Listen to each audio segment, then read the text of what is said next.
Assalamualaikum warahmatullahi wabarakatuh. Perkenalkan, nama saya Asyazara Izati dengan NIM 1001138202516. Pada kesempatan kali ini, saya akan menjelaskan tentang desain studi cross-seksional, case control, dan juga cohort.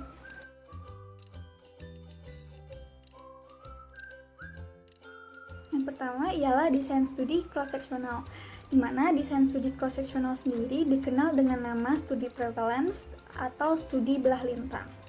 Adapun pengertian dari studi cross-seksional ialah penelitian yang digunakan untuk mempelajari dinamika hubungan antara variabel bebas atau exposure dengan variabel tergantung atau efek atau juga outcome yang pengukurannya dilakukan hanya satu kali pada satu saat atau tidak ada follow up, di mana studi cross-seksional ini diperoleh prevalence suatu penyakit dalam populasi pada suatu saat tersebut.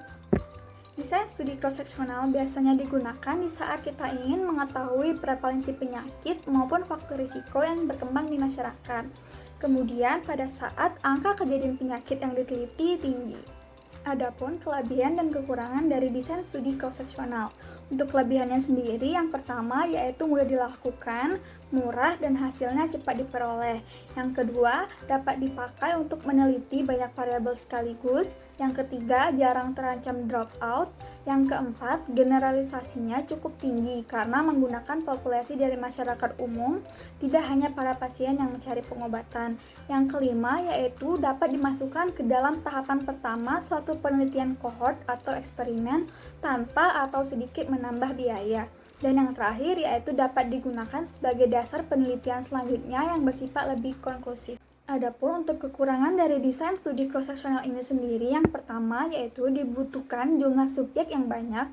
Yang kedua, tidak menggambarkan perjalanan penyakit, insiden maupun prognosis. Yang ketiga, tidak dapat diperoleh informasi perkembangan penyakit secara akut.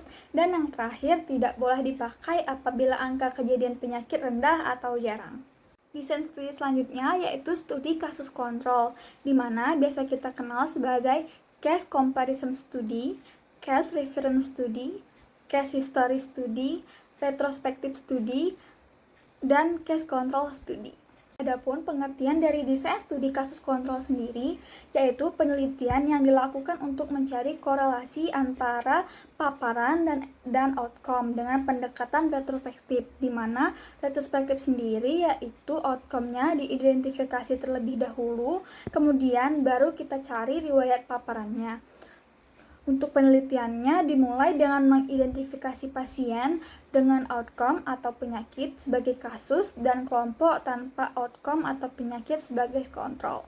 Kemudian secara retrospektif kita teliti paparannya yang dapat menerangkan mengapa kasus terkena penyakit tersebut sedangkan kontrolnya tidak. Kemudian, pada desain studi kasus kontrol ini sendiri, biasanya kelompok kasus dibandingkan dengan kelompok kontrol. Kemudian, pada umumnya, desain studi kasus kontrol dilakukan untuk masalah kesehatan yang jarang terjadi.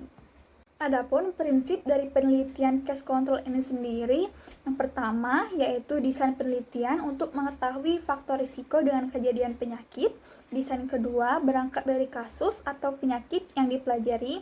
Yang ketiga mencari kontrol atau mereka yang tidak berpenyakit yang dipelajari.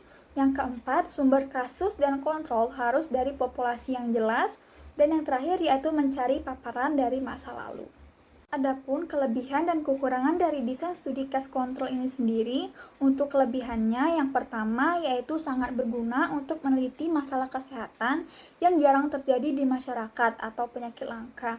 Yang kedua, sangat berguna untuk mempelajari karakteristik berbagai exposure atau exposure yang potensial pada masalah kesehatan yang diteliti.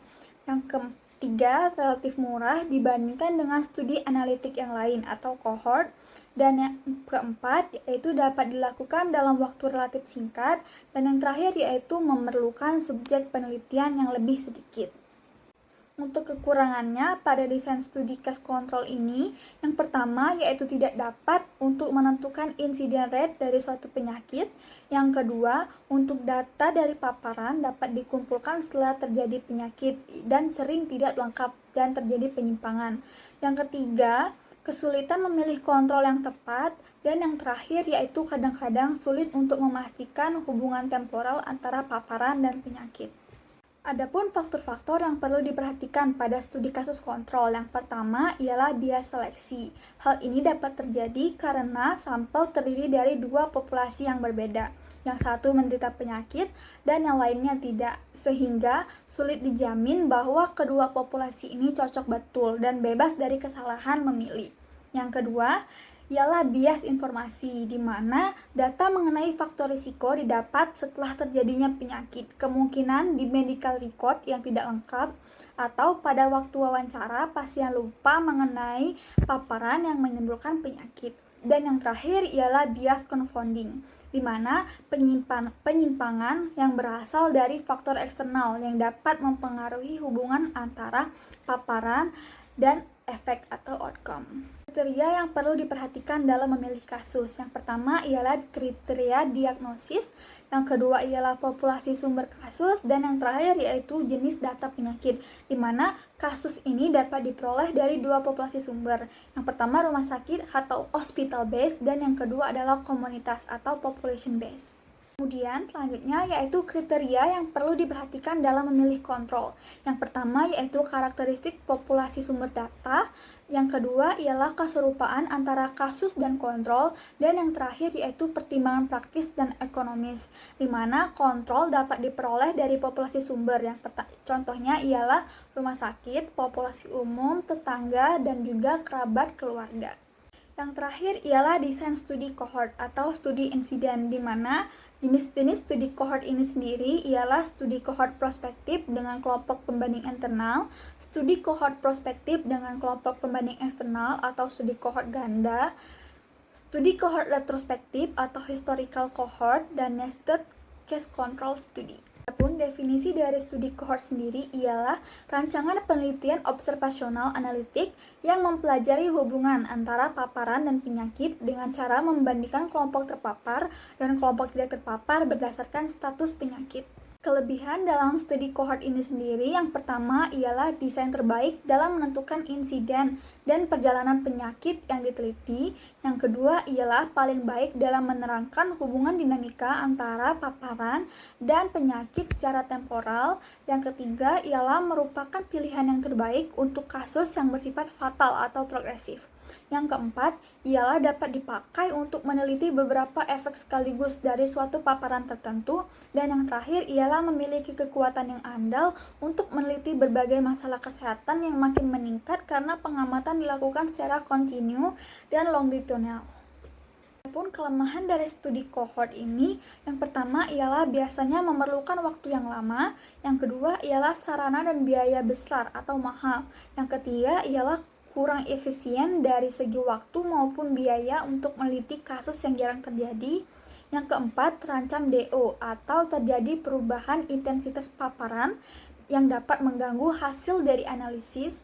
Dan yang terakhir ialah dapat menimbulkan masalah etika karena peneliti membiarkan subjek yang terkena paparan yang dicurigai atau dianggap dapat merugikan subjek. Baiklah, mungkin itu saja yang dapat saya sampaikan pada kesempatan kali ini. Lebih dan kurangnya saya mohon maaf. Saya akhiri. Wassalamualaikum warahmatullahi wabarakatuh.